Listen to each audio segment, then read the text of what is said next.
خالد مسلمانوں کے بڑے حصے میں الجھا ہوا تھا۔ اسے جب بعد میں بتایا گیا تھا کہ رسول اللہ صلی اللہ علیہ وسلم اور اس کے 3 ساتھی اور 2 عورتیں قریش کے گھوڑے سواروں اور پیادوں پر مقابلے کے لیے جم گئے، تو خالد نے بڑی مشکل سے یقین کیا تھا۔ اس نے ایک بار پھر کہا تھا کہ یہ طاقت جسمانی نہیں ہو سکتی، یہ کوئی اور ہی طاقت ہے۔ اس وقت اسے ایک سوال اسے پریشان کر رہا تھا، کیا عقیدہ طاقت بن سکتا ہے؟ وہ اپنے قبیلے میں کسی سے اس سوال کا جواب نہیں لے سکتا تھا، کیونکہ فوراً اس پر الزام عائد ہو سکتا تھا کہ اس پر محمد صلی اللہ علیہ وسلم کا جادو اثر کر گیا ہے۔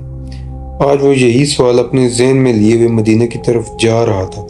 احد کی پہاڑیوں کے افق سے اوپر اٹھتی ہوئی نظر آ رہی تھی۔ 4 برس پرانی یادیں اسے پھر اسی پہاڑی کے دامن میں لے گئیں جہاں اسے اپنے ہی نام سنائی دے رہا تھا، ابو سفیان، ابو سفیان۔ وہ اپنے تصورات میں دیکھنے لگا کہ 30 آدمیوں اور 2 عورتوں نے اتنے سارے گھوڑا سواروں پیادوں کا مقابلہ کس طرح کیا ہوگا۔ رسول کریم صلی اللہ علیہ وسلم نے اپنے دستے مبارک سے تیر برسائے تھے۔ آپ صلی اللہ علیہ وسلم کے ساتھی بڑھ بڑھ کر آپ صلی اللہ علیہ وسلم کو اپنے حلقے میں لے لیتے تھے۔ ایک مورخ مواغزی کی تحریر کے مطابق آپ صلی اللہ علیہ وسلم اپنے گرد حلقوں کو بار بار توڑتے، جدھر سے ان پر دشمن بڑھتا اس پر تیر چلاتے تھے۔ آپ صلی اللہ علیہ وسلم کی جسمانی طاقت عام انسان سے کہیں زیادہ تھی، اور آپ صلی اللہ علیہ وسلم کی کمان اس قدر زور سے کھینچتے تھے کہ آپ صلی اللہ علیہ وسلم کا چھوڑا ہوا تیر جس کے جسم میں لگتا، تیر کی نوک اس کے جسم کی دوسری طرف نکل جاتی۔ آپ صلی اللہ علیہ وسلم نے اس قدر تیر چلائے، ایک تیر چلانے کے لیے آپ نے کمان کو اتنا کھینچا کہ کمان ٹوٹ گئی۔ آپ صلی اللہ علیہ وسلم نے اپنے ترکش میں بچے ہوئے تیر سعد بن ابی وقاص رضی اللہ تعالیٰ عنہ کو دے دیے۔ سعد بن ابی وقاص کے نشانے کا کوئی بھی مقابلہ نہیں کر سکتا تھا، خود آپ صلی اللہ علیہ وسلم بھی سعد کے نشانے کو تسلیم کرتے تھے۔ ادھر مسلمان ابو سفیان اور خالد کے ہاتھوں کٹ رہے تھے اور خون کے آخری قطرے تک لڑنے کا عزم لیے ہوئے لڑائی کر رہے تھے۔ ادھر آپ صلی اللہ علیہ وسلم کے 30 فدائی اور 2 خواتین بے جگری سے لڑ رہے تھے۔ ان کی بے جگری کا عالم یہ تھا کہ جیسے ان کے جسم نہیں، ان کی روحیں لڑ رہی ہیں۔ مشہور مورخ طبری لکھتا ہے کہ ایک مسلمان نے بیک وقت 4 سے 5 قریش کا مقابلہ کیا، اور ان کا انداز ایسا دہشت ناک تھا کہ قریش پیچھے ہٹ جاتے تھے، اور یہ حملے ان پر کرنے والے اکیلے مسلمان زخمی ہو کے گر پڑتے تھے۔ قریش نے جب رسول اکرم صلی اللہ علیہ وسلم کے فدائیوں کی شجاعت اور مسلمانوں کی بہادری کا یہ عالم دیکھا تو وہ کچھ پیچھے ہٹ گئے، ان پر تیروں کے ساتھ اور پتھروں کے ساتھ حملہ کرنے لگے۔ اس کے ساتھ ہی قریش کے چند ایک گھوڑا سوار سر پہ دوڑتے ہوئے آئے اور آپ صلی اللہ علیہ وسلم پر حملہ آور ہوئے، لیکن آپ صلی اللہ علیہ وسلم کے ساتھیوں کے تیروں نے ان کے جسموں میں اتر کر انہیں واپس جانے پر مجبور کر دیا۔ اس صورتحال سے بچنے کے لیے قریش نے چاروں طرف سے تیروں اور پتھروں کا مینہ برسا دیا۔ خالد کو اکرمہ نے بتایا کہ ابو دجانہ رسول کریم صلی اللہ علیہ وسلم کے آگے جا کر کھڑا ہوا ہے اور ان کی پیٹھ دشمن کی طرف تھی۔ ابو دجانہ بیک وقت 2 کام کر رہے تھے، ایک یہ کہ وہ اپنے تیر سعد بن ابی وقاص کو دیتے ہوئے جا رہے تھے، اور سعد رضی اللہ تعالیٰ عنہ بڑی تیزی سے تیر چلا رہے تھے۔ اس کے ساتھ ہی ابو دجانہ رسول کریم صلی اللہ علیہ وسلم کو تیروں سے بچانے کی کوشش بھی کر رہے تھے۔ تیروں اور پتھروں کی بارش میں کوئی نہ دیکھ سکا کہ ابو دجانہ کس حال میں ہے۔ جب ابو دجانہ گر پڑے تو اس وقت دیکھ کر ان کی پیٹھ میں اتنے تیر اتر گئے تھے کہ ان کی پیٹھ خارپشت کی پیٹھ لگ رہی تھی۔ رسول اکرم صلی اللہ علیہ وسلم کو بچانے کے لیے آپ صلی اللہ علیہ وسلم کے کئی ساتھیوں نے جان دے دی، لیکن اکرمہ اور اس کے گھوڑے سواروں اور پیادوں نے اتنی حملے کیے، لیکن وہ ناکام رہے، اور اتنے حملے ناکام ہونے کی وجہ سے ان پر دہشت طاری ہو چکی تھی۔ وہ پیچھے ہٹ گئے، قریش بھی تھک گئے تھے۔ رسول اکرم صلی اللہ علیہ وسلم نے اپنے ساتھیوں کا جائزہ لیا، ہر طرف خون ہی خون تھا، لیکن زخمیوں کو اٹھانے اور مرہم پٹی کرنے کا موقع نہ تھا۔ دشمن کا ایک ہلہ بولنے کے لیے پیچھے ہٹنا تھا۔ مجھے قریش کے ایک اور آدمی کا انتظار تھا۔ رسول کریم صلی اللہ علیہ وسلم نے اپنے ساتھیوں سے کہا، کون ہے وہ یا رسول اللہ؟ آپ صلی اللہ علیہ وسلم کے ایک صحابی نے پوچھا۔ کیا وہ ہماری مدد کو آ رہا ہے؟ نہیں، آپ صلی اللہ علیہ وسلم نے فرمایا، وہ مجھے قتل کرنے آئے گا اور اسے اب تک آ جانا چاہیے تھا، لیکن وہ کون ہے؟ ابی بن خلف، آپ صلی اللہ علیہ وسلم نے فرمایا۔ ابی بن خلف رسول کریم صلی اللہ علیہ وسلم کا کٹر مخالف تھا۔ وہ مدینے کا رہنے والا تھا۔ اسے جب پتہ چلا کہ رسول اللہ صلی اللہ علیہ وسلم نے نبوت کا دعویٰ کیا ہے، تو وہ ایک روز آپ صلی اللہ علیہ وسلم کے پاس آیا اور اس نے آپ صلی اللہ علیہ وسلم کا مذاق اڑایا، اور آپ صلی اللہ علیہ وسلم نے تحمل اور بردباری سے اسے اسلام قبول کرنے کی دعوت دی۔ کیا تم مجھے اتنا کمزور سمجھتے ہو کہ میں تمہارے اس بے بنیاد عقیدے کو قبول کر لوں؟ ابی بن خلف نے گستاخانہ لہجے میں کہا، میری بات غور سے سن لے اے محمد، کسی روز میرے گھوڑا دیکھے گا تو، اس میں اس وقت کے لیے موٹا تازہ کر رہا ہوں جب تم قریش کو پھر جنگ کے لیے للکارو گے۔ اب بدر کے خواب دیکھنا چھوڑ دو، میں اس گھوڑے پر سوار ہوں گا اور تم مجھے میدان جنگ میں اپنے سامنے دیکھو گے، اور میں نے اپنے دیوتاؤں کی قسم کھا کر کہتا ہوں کہ تمہیں اپنے ساتھ قتل کروں گا۔ ابھی رسول کریم صلی اللہ علیہ وسلم نے مسکرا کر کہا، زندگی اور موت اس اللہ کے اختیار میں ہے جس نے مجھے نبوت عطا فرمائی ہے اور مجھے گمراہ لوگوں کو سیدھا رستے پر لانے کا فرض سونپا ہے۔ ایسی بات منہ سے نہ نکالو جسے میرے اللہ کے سوا کوئی اور پورا نہ کر سکے۔ یوں بھی تو ہو سکتا ہے کہ تم مجھے قتل کرنے آؤ اور میں تمہیں اپنے ہاتھوں سے قتل کر دوں۔ ابی بن خلف رسول اللہ صلی اللہ علیہ وسلم کی اس بات پر تنزیہ ہنسی ہنستا ہوا آگے نکل گیا۔ اب احد کے معرکے میں رسول خدا صلی اللہ علیہ وسلم کو ابی بن خلف یاد آ گیا۔ جو ہی آپ صلی اللہ علیہ وسلم نے اس کا نام لیا تو دور سے ایک گھوڑا سر پر دوڑتا ہوا آیا۔ سب نے ادھر دیکھا۔ میرے عزیز ساتھیوں، رسول کریم صلی اللہ علیہ وسلم نے اپنے ساتھیوں سے کہا، مجھے کچھ ایسا لگ رہا ہے جیسے یہ سوار جو ہماری طرف بڑھتا ہوا آ رہا ہے ابھی ہی ہوگا۔ اگر وہ ابھی ہوا تو اسے روکنا نہیں، اسے میرے سامنے اور میرے قریب آنے دینا۔ مورخ واقدی اور ماغزی اور ابن حشام نے لکھا ہے کہ وہ سوار ابی بن خلف ہی تھا۔ اس نے للکار کر کہا، سنبھل جاؤ محمد، ابھی آ گیا ہے۔ یہ دیکھ، میں اسی گھوڑے پر سوار ہوں جو تمہیں دکھایا تھا یا رسول اللہ صلی اللہ علیہ وسلم۔ رسول اللہ صلی اللہ علیہ وسلم کے ساتھیوں میں سے 3-4 آگے ہمیں حکم دیں اور اجازت دیں اسے آپ صلی اللہ علیہ وسلم کے قریب آنے تک ختم کر دیں۔ نہیں، رسول اکرم صلی اللہ علیہ وسلم نے فرمایا، اسے آنے دو، میرے قریب آنے دو، اسے راستہ دے دو۔ رسول اکرم صلی اللہ علیہ وسلم کے سر پر زنجیر وان والی کرت تھی۔ اس کی زنجیریں آپ صلی اللہ علیہ وسلم کے چہرے کے گرد اور دائیں بائیں لٹک رہی تھیں۔ آپ صلی اللہ علیہ وسلم کے ہاتھوں میں برچھی تھی، تلوار نیام میں تھی۔ ابی کا گھوڑا قریب آ گیا۔ آگے آ جا ابی، رسول خدا نے للکارا، میرے سوا تیرے ساتھ کوئی نہیں لڑے گا۔ ابی بن خلف اپنا گھوڑا قریب آ کر روکا اور تنزیہ کہہ کر لگایا۔ اسے شاید پورا یقین تھا کہ وہ آپ صلی اللہ علیہ وسلم کو قتل کر دے گا۔ اس کی تلوار ابھی نیام میں تھی۔ آپ صلی اللہ علیہ وسلم اس کے قریب چلے گئے اور بڑی طاقت سے اس کے گھوڑے پر وار کیا۔ آپ صلی اللہ علیہ وسلم زمین پر تھے۔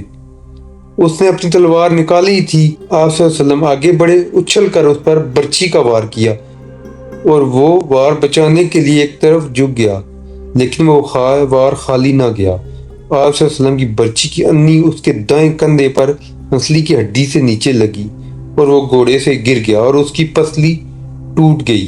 مورخ لکھتے ہیں کہ رسول خدا صلی اللہ علیہ وسلم کا وار اتنا کاری نہ تھا کہ ابھی جیسا قوی ہیکل اور تر و تازہ آدمی مر سکتا۔ رسول خدا نے اس پر دوسرا وار کرنے کے لیے آگے بڑھے ہی تھے کہ وہ گھوڑے کو دوسری طرف چھوڑ کر بھاگ گیا۔ اس پر شاید کوئی دہشت طاری ہو گئی تھی اور آپ صلی اللہ علیہ وسلم کا وار اس کے لیے غیر متوقع تھا۔ وہ اٹھا اور اپنا گھوڑا وہیں چھوڑ کر بھاگ گیا۔ وہ چلاتا جا رہا تھا، محمد نے مجھے قتل کر دیا، اے اہل قریش، محمد نے مجھے قتل کر ڈالا۔ قریش کے کچھ آدمیوں نے اس کے زخم دیکھے تو اسے تسلی دی اور اس سے کسی نے قتل نہیں کیا۔ زخم بالکل معمولی ہیں، لیکن اس پر نہ جانے کیسی کیفیت طاری ہو گئی تھی۔ اس کی زبان سے یہی الفاظ نکلتے تھے، میں زندہ نہیں رہوں گا، محمد نے کہا ہے اس کے ہاتھوں قتل ہو جاؤں گا۔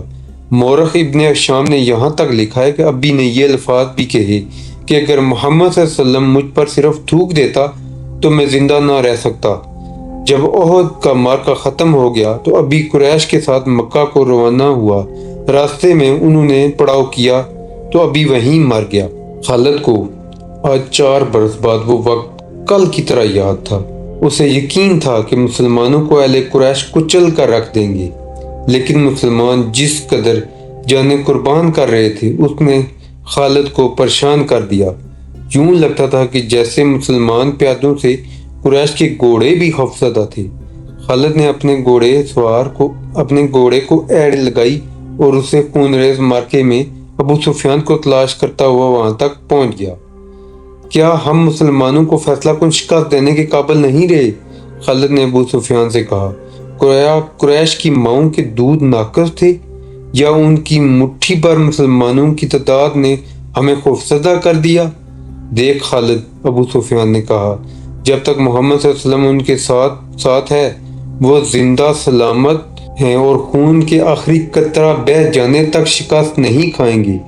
تو کیا یہ فرض مجھے کیوں نہیں سونپ دیتے؟ خالد نے کہا۔ نہیں، ابو سفیان نے کہا، تم اپنے سواروں کے پاس جاؤ، تمہاری قیادت کے بغیر وہ بکھر جائیں گے۔ محمد صلی اللہ علیہ وسلم اور اس کے ساتھیوں پر حملہ کرنے کے لیے میں پیادوں کو بھیج رہا ہوں۔ آج مدینہ کی طرف جاتے ہوئے خالد کو افسوس ہو رہا تھا کہ ابو سفیان نے اس کے ایک عزم کو کچل ڈالا تھا۔ رسول خدا صلی اللہ علیہ وسلم کو قتل کرنا وہ اپنا فرض سمجھتا تھا۔ وہ رسول خدا کو قتل کر کے اپنے سب سے بڑے دیوتا ہبل اور عزا کی خوشنودی حاصل کرنا چاہتا تھا۔ اس نے اپنے سالار کا حکم ماننا ضروری سمجھا۔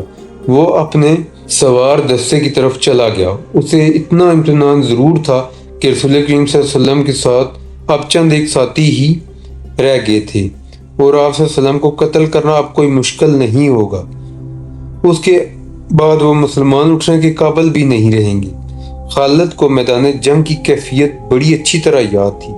اس نے ذرا بلندی سے دیکھا تو اسے احد کے دامن میں دور دور تک زمین خون سے لال ہوتی ہوئی نظر آ رہی تھی۔ کہیں گھوڑے تڑپ رہے تھے، کہیں خون میں نہائے ہوئے انسان کرا رہے تھے۔ زخمیوں کو اٹھانے والا کوئی بھی نہیں تھا، نہ ہی کسی کو ہوش تھا۔ پھر اس نے دیکھا پیادہ قریش رسول کریم صلی اللہ علیہ وسلم کے قریب پہنچ گئی اور انہوں نے آپ صلی اللہ علیہ وسلم کے ساتھیوں پر حملہ کر دیا اور حلقہ توڑ لیا تھا۔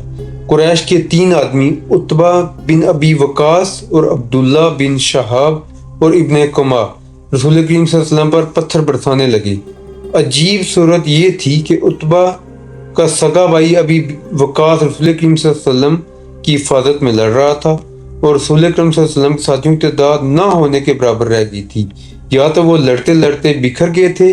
عتبہ نے اب جو پتھر برسائے اس سے آپ صلی اللہ علیہ وسلم کے نچلے والے 2 دانت ٹوٹ گئے۔ رسول کریم صلی اللہ علیہ وسلم کے ساتھیوں کی تعداد نہ ہونے کے برابر رہ گئی تھی، یا تو وہ لڑتے لڑتے شہید ہو گئے تھے یا بکھر کر آگے پیچھے ہو گئے تھے۔ عتبہ نے آپ صلی اللہ علیہ وسلم پر جو پتھر برسائے ان میں سے ایک پتھر آپ صلی اللہ علیہ وسلم کے نیچے والے 2 دانتوں پر لگا اور وہ ٹوٹ گئے اور نچلے ہونٹ کو بھی زخمی کر گئے۔ عبداللہ کے پتھروں نے آپ صلی اللہ علیہ وسلم کی پیشانی پر خاصا گہرا زخم آیا تھا۔ ابی قمہ نے قریب آ کر اتنے زور سے پتھر مارا کہ آپ صلی اللہ علیہ وسلم کے خود کی زنجیر کی 2 کڑیاں ٹوٹ کر رخسار میں اتر گئیں۔ ان سے رخسار کی ہڈی کو بھی بری طرح مجروح کیا۔ آپ صلی اللہ علیہ وسلم نے برچھی سے دشمنوں پر وار کرنے کی کوشش کی، لیکن دشمن قریب نہیں آتے تھے۔ آپ صلی اللہ علیہ وسلم کا خون اتنا نکل گیا تھا کہ آپ صلی اللہ علیہ وسلم گر پڑے۔ اسی وقت آپ صلی اللہ علیہ وسلم کے ایک صحابی طلحہ رضی اللہ تعالیٰ عنہ جو قریش کے دوسرے آدمیوں کے ساتھ لڑ رہے تھے دیکھ لیا اور دوڑتے ہوئے آپ صلی اللہ علیہ وسلم تک پہنچے۔ ان کی للکار پر ان کے دوسرے ساتھی بھی آگے آگے۔ آپ صلی اللہ علیہ وسلم کو پتھروں سے گرانے والے قریش آپ صلی اللہ علیہ وسلم پر تلواروں سے حملہ کرنے ہی والے تھے کہ سعد بن ابی وقاص نے اپنے سگے بھائی عتبہ پر حملہ کر دیا۔ عتبہ اپنے بھائی کا غیظ و غضب دیکھ کر بھاگ اٹھا۔ طلحہ رضی اللہ تعالیٰ عنہ نے رسول خدا صلی اللہ علیہ وسلم کو سہارا دے کر اٹھایا اور آپ صلی اللہ علیہ وسلم پوری طرح ہوش میں تھے۔ اسی دوران آپ صلی اللہ علیہ وسلم کے ساتھی نے ان آدمیوں کو بھگا دیا جنہوں نے رسول کریم صلی اللہ علیہ وسلم پر حملہ کیا تھا۔ مورخ لکھتے ہیں کہ سعد بن ابی وقاص پر قابو پانا مشکل ہو رہا تھا۔ سعد رضی اللہ تعالیٰ عنہ کہتے تھے کہ میں اپنے بھائی کو قتل کر کے اس کے جسم کے ٹکڑے ٹکڑے کر دینا چاہتا ہوں، جس نے میری موجودگی میں میرے نبی صلی اللہ علیہ وسلم پر حملہ کیا۔ وہ اکیلا ہی قریش کی طرف دوڑنے کی کوشش کرتے تھے، انہیں بڑی مشکل سے روکا گیا۔ رسول خدا صلی اللہ علیہ وسلم نے انہیں روکنے کا حکم نہ دیا ہوتا تو وہ کبھی نہ رکتے۔ قریش غالباً بہت تھک چکے تھے، وہ مارکے سے منہ موڑ رہے تھے۔ تب رسول کریم صلی اللہ علیہ وسلم کے ساتھیوں نے آپ صلی اللہ علیہ وسلم کے زخموں کی طرف توجہ دی۔ جو خواتین آپ صلی اللہ علیہ وسلم کے ساتھ تھیں انہوں نے آپ صلی اللہ علیہ وسلم کو پانی پلایا، کپڑوں سے زخم صاف کیے۔ اس وقت یہ دیکھا گیا کہ خود کی زنجیر کی ٹوٹی ہوئی کڑیاں آپ صلی اللہ علیہ وسلم کے رخسار کی ہڈی میں اتری ہوئی تھیں۔ ایک صحابی ابو عبیدہ رضی اللہ تعالیٰ عنہ جو عرب کے مشہور جراح کے فرزند تھے آگے بڑھے اور آپ صلی اللہ علیہ وسلم کے رخسار سے کڑیاں نکالنے لگے، لیکن ہاتھوں سے کڑیاں نہیں نکلی۔ آخر ابو عبیدہ نے دانتوں کی مدد سے ایک کڑی نکال لی۔ جب دوسری کڑی نکالی تو کڑی تو نکل آئی، وہ اتنی زیادہ نیچے گھسی ہوئی تھی کہ اس کو نکالتے ہوئے ابو عبیدہ رضی اللہ تعالیٰ عنہ کے اگلے 2 دانت ٹوٹ گئے۔ اس کے بعد لوگوں نے ابو عبیدہ کو آل السرم کہنا شروع کر دیا، جس کا مطلب ہے وہ آدمی جس کے سامنے والے دانت نہ ہوں۔ پھر وہ اسی نام سے مشہور ہو گئے۔ ایمنہ رضی اللہ تعالیٰ عنہ جو رسول کریم صلی اللہ علیہ وسلم کی بچپن میں آپ صلی اللہ علیہ وسلم کی دائیا رہ چکی تھی، آپ صلی اللہ علیہ وسلم پر جھکی ہوئی تھی، اسی وقت تک آپ صلی اللہ علیہ وسلم کی طبیعت سنبھل چکی تھی۔ اچانک ایک تیر ایمنہ کے پیٹ میں اتر گیا اور اس کے ساتھ ہی دور سے ایک کہکا سنائی دیا۔ سب نے ادھر دیکھا تو قریش کا ایک آدمی حبان بن القمہ دور کھڑا ہنس رہا تھا۔ اس کے ہاتھ میں تیر کمان تھی، یہ تیر اسی نے چلایا تھا۔ وہ ہنستا ہوا پیچھے مڑا۔ رسول خدا صلی اللہ علیہ وسلم نے ایک تیر سعد بن ابی وقاص رضی اللہ تعالیٰ عنہ کے ہاتھوں میں دیا اور کہا یہ شخص یہاں سے تیر لے کر ہی واپس جائے۔ سعد رضی اللہ تعالیٰ عنہ نے جو تمام قبائلوں میں تیر اندازی میں خصوصی شہرت رکھتے تھے، کمان میں تیر ڈال کر حبان پر چلایا۔ تیر حبان کی گردن میں اتر گیا۔ سعد رضی اللہ تعالیٰ عنہ کے ساتھ تمام ساتھیوں نے بڑی زور سے کہکا لگایا۔ حبان نے ڈگمگاتے ہوئے چند قدم اٹھائے اور وہ گر پڑا۔ آج خالد جب مدینے کی طرف بڑھتا ہوا جا رہا تھا، وہ احد کی پہاڑی کی افق سے اوپر ہی اوپر اٹھتی آ رہی تھی۔ اسے اپنے کچھ ساتھی یاد آنے لگے۔ عقیدوں کے اختلاف نے بھائی کو بھائی کا دشمن بنا دیا تھا، لیکن خالد کو یہ خیال بھی آیا کہ بعض لوگ اپنے عقیدے کو اس لیے سچا سمجھتے تھے کہ وہ اس کے پیروکار ہوتے ہیں۔ حق اور باطل کے فرق کو سمجھنے کے لیے بڑی مضبوط شخصیت کی ضرورت ہوتی ہے۔ ایک سوال اسے پھر پریشان کرنے لگا، میں مدینہ کیوں جا رہا ہوں؟ اپنے عقیدہ مدینے والوں پر ٹھونسنے کے لیے یا ان کے عقیدے پر اپنا عقیدہ مسلط کرنے کے لیے؟ اسے ابو سفیان کی آواز سنائی دی جو ایک ہی روز پرانی تھی، کیا یہ سچ ہے کہ تم مدینہ جا رہے ہو؟ کیا تمہاری رگوں میں دلیل کا خون سفید ہو گیا؟ صحرا میں جاتے ہوئے ان آوازوں نے کچھ دور تک اس کا تعاقب کیا، پھر وہ اپنے ان دوستوں کی یاد میں کھو گیا جن کے خلاف وہ لڑا اور جن کا خون اس کے سامنے بہہ گیا۔ ان میں سے ایک مصعب بن عمیر رضی اللہ تعالیٰ عنہ بھی تھے، قریش کے جو مارکے سے منہ موڑ گئے تھے۔ کچھ دور ہی پہنچے تھے کہ خالد نے اپنے گھوڑے کو ایڑ لگائی اور ابو سفیان کو جا پکڑا۔ اس نے ابو سفیان سے پوچھا، تم لوگ جنگ کو دورہ چھوڑ کر کہاں جا رہے ہو؟ مسلمانوں کا دم خم ختم ہو چکا ہے۔ ابو سفیان بھی یہی چاہتا تھا کہ یہ مارکا فیصلہ کن نتیجے پر پہنچے۔ قریش کے چند سوار وہیں سے پلٹ آئے۔ خالد دیکھ چکا تھا کہ رسول کریم صلی اللہ علیہ وسلم کہاں ہیں۔ یہاں پھر ابو سفیان نے خالد کو کسی اور طرف بھیج دیا اور کچھ آدمیوں کو نبی کریم صلی اللہ علیہ وسلم پر حملے کا حکم دیا۔ اب رسول کریم صلی اللہ علیہ وسلم کے ساتھ کچھ اور مسلمان آن ملے تھے۔ اب پھر ابن کما لڑتے ہوئے مسلمانوں کا حلقہ توڑ کر رسول کریم کے قریب پہنچنے کی کوشش کرنے لگا۔ اس وقت رسول کریم صلی اللہ علیہ وسلم کے پاس مصعب بن عمیر کھڑے تھے اور عمارہ بھی آپ صلی اللہ علیہ وسلم کے